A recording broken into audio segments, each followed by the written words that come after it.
In this lecture, we're learning about if statements, and if a certain amount of time has passed, we're going to print something to the console from our dropping object. So let's get going.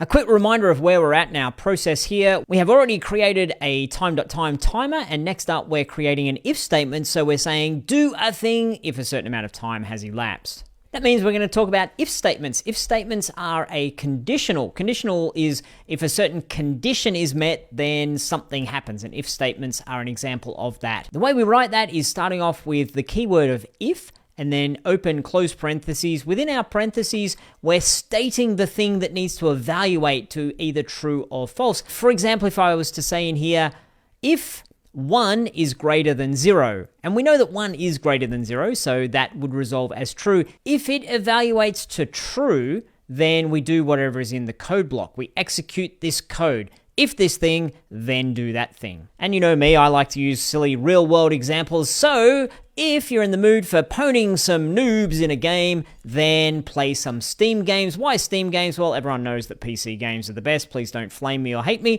So a little diagram here. Do we want to play? If that's true, if yes, we want to play, it's true, then play some Steam games. If it's false, then, I don't know, sit around on the couch or go to bed maybe, because that's a good thing to do. So now that we have that amazing example in our heads, we can jump back over into Unity, or more specifically, we can go into our dropper code, because this is where we're looking to do things. Within update, so we're in our dropper script update, our debug.log has served its purpose. We don't need that anymore. It proved to us that what we're doing is correct and accurate. What we now need to do is create an if statement where we're going to start by typing if, that's our keyword. Open our parentheses. Just a side note, you don't need to leave a space there, but I like to leave a space because it looks tidy for me. And then I'm going to type in time.time, which is what I just removed a moment ago from my debug. So we're getting that back again. And then I'm going to use the greater than symbol. And so if you're unfamiliar with greater than and less than, greater than is a symbol where it's saying the left-hand side is larger than the right-hand side. If we wanted to say less than, then we would have the opposite symbol where we're saying the left-hand side is less than the right-hand side. So if time.time is greater than what? For now, I'm just going to say 3. If it's greater than 3 seconds, and this is not great practice to do it this way, but we'll fix it up in a moment. If it's greater than 3, what do we want to do? Well, new line, curly braces, and within our curly braces, let's just debug.log something, debug.log, quotation marks, and I'm going to state, look out below, and then I need a semicolon at the end. Let's save, see if that works, back over in Unity.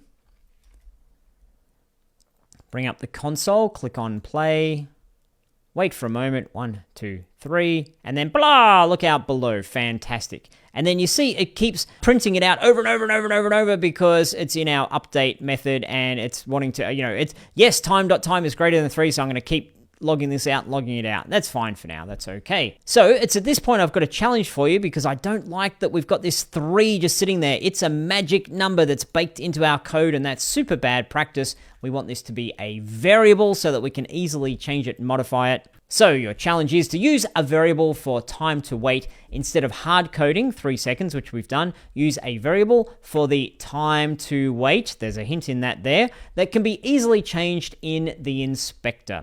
Okay, pause the video, take on that challenge. I'll see you back here when you're done. Step 1 is I need to create this fancy variable we're going to be using. So up at the very top, I'm going to create a float time to wait. That was the hint. Time to wait is the name I'm using. You could have used a different name, that's fine, just so long as it makes sense to you. And I'm going to initialize that by using the equal sign, and we'll put in 2F and then semicolon. And I forgot something here. I need to add serialized field so that we can access that in our inspector. Now, instead of time.time is greater than 3, we changed this to be time.time is greater than our variable time to wait. What is time to wait? Well, it's going to look up there and say, oh, time to wait equals 2. And if we're crazy enough to change it in the inspector, then it will use that particular value. Let's save, just double, triple, quadruple check that this all works fine. And clear my console, click on play, 1, 2, Blump, look out below. Fantastic. And I could, if I so desired, find where we've got the dropping object and look for the time to wait, so I could change that. So I could have multiple of these objects and I could change the time to wait easily in the inspector for each of them, so they have different times that they're waiting. That's another one of the values of having this as a variable and having it serialized, is I could duplicate this, boop, and then change the time to wait on the second and third and fourth one. But that's for another lecture. We're done with this one, and good stuff. I'll see you in the next lecture.